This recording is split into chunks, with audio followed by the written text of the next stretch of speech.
Shaktimaan versus Superman एक ऐसा controversial topic जिस पे हमेशा कोई ना कोई डिबेट छिड़ी रहती है। और छिड़े भी क्यों ना, दोनों की सुपर पावर्स काफी हद तक सेम है, दोनों सुपर हीरोज के डिजाइन सेम है, दोनों सुपर हीरोज की मेजर वीकनेस भी सेम है, दोनों का नाम भी शुरू एस से होता है, दोनों रिप्रेजेंट भी अच्छाई को करते हैं और अपने वर्ष के सबसे पावरफुल सुपर हीरोज में से एक है। तो ऐसे में जो सवाल आता है वो ये है कि शक्तिमान और सुपरमैन में से सबसे ज्यादा पावरफुल कौन है। तो आज की इस वीडियो में हम इसी क्वेश्चन का आंसर खोजेंगे विद वैलिड पॉइंट्स कि इन दोनों में से ज्यादा पावरफुल कौन है, किस सिनेरियो में ज्यादा पावरफुल है और कौन किस सिनेरियो में ज्यादा वीक पड़ जाता है। तो देखो, सुपरमैन की जो पहली अपीयरेंस हुई थी वो थी 1938 में एक्शन कॉमिक्स नाम के कॉमिक बुक में, जिसका आगे चल के नाम चेंज होकर डीसी कॉमिक्स रख दिया जाता है। वहीं पे शक्तिमान की फर्स्ट अपीयरेंस होती है 1997 में टीवी सीरीज में, जिसका नाम होता है शक्तिमान। तो पहले हम इन दोनों सुपर हीरोज की पावर्स को डिस्कस कर लेते हैं। सुपरमैन की मेजर पावर्स है super human strength, super human durability, super human reflexes, super human agilities. उसके पास heat vision, X-ray vision, cold breath और सुपरसोनिक स्पीड जैसी पावर्स हैं। वहीं पे अगर हम शक्तिमान की पावर्स देखते हैं तो सुपरमैन की जितनी भी पावर्स अभी तक मैंने तुम्हें बताई वो सब तो शक्तिमान में है ही, प्लस उसके पास 5 एलिमेंट्स की पावर्स है और अपने 7 चक्रास पे कंट्रोल है।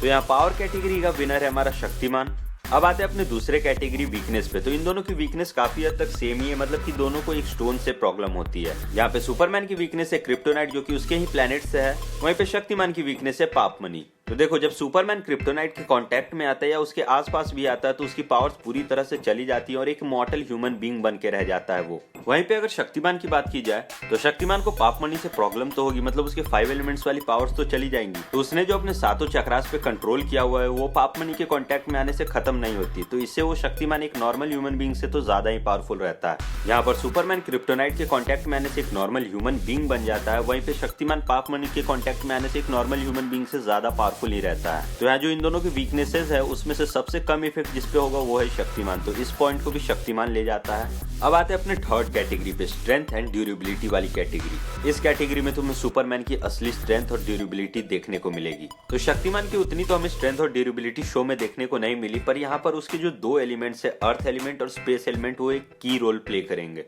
शक्तिमान के पास जो अर्थ एलिमेंट की पावर है उसे यूज करके शक्तिमान नेचर में एग्जिस्ट करने वाले किसी भी सॉलिड चीज की तरह डेंसर और ड्यूरेबल खुद के बॉडी को बना सकता है। वो चाहे तो खुद की बॉडी को एक प्लेनेट जितना हार्ड बना सकता है या फिर वाटर जितना अनस्टेबल।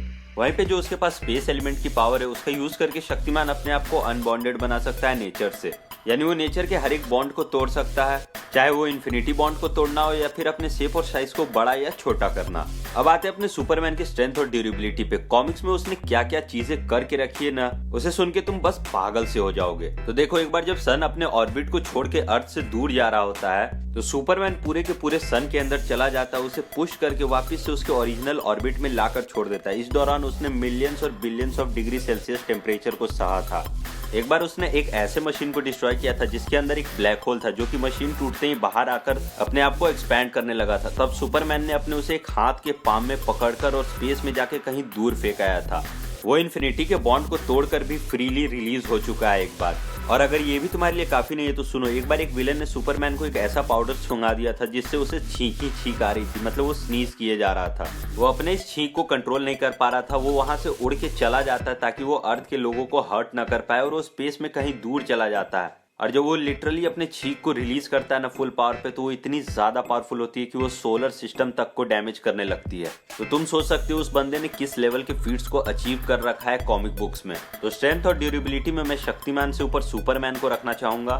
शक्तिमान की स्ट्रेंथ और ड्यूरेबिलिटी अभी तक हमें पूरी तरह से दिखाई नहीं गई है, इसलिए अभी तो मैं सुपरमैन को इससे ऊपर रखना चाहूंगा। तो अब आते हैं अपने लास्ट कैटेगरी, स्पीड कैटेगरी पे। तो इस पे ज्यादा कुछ बताने के लिए तो नहीं है, दोनों की ही बेस स्पीड होती है, स्पीड ऑफ साउंड, और दोनों अगर अपने फुल पोटेंशियल पे आए तो कहीं ना कहीं स्पीड ऑफ लाइट को ये लोग टच कर सकते हैं। जहाँ पर सुपरमैन अपने फुल पोटेंशियल पे आके स्पीड ऑफ लाइट को टच कर सकता है, वहीं पे शक्तिमान अपने एयर एलिमेंट को यूज करके एयर को मैनिपुलेट करके स्पीड ऑफ लाइट को टच कर सकता है। तो यहाँ पे मैं दोनों को एक इक्वल पॉइंट देना चाहूंगा। तो देखो, इस पूरे कंपैरिजन के बाद शक्तिमान के पास होते हैं 3 पॉइंट्स और वहीं पे सुपरमैन के पास होते हैं टोटल 2 पॉइंट्स। तो इस बैटल का विनर तो शक्तिमान होता है। ये तो रहा मेरा ओपिनियन। तुम्हारे ओपिनियंस क्या है ये तुम मुझे कमेंट सेक्शन में जरूर बताना।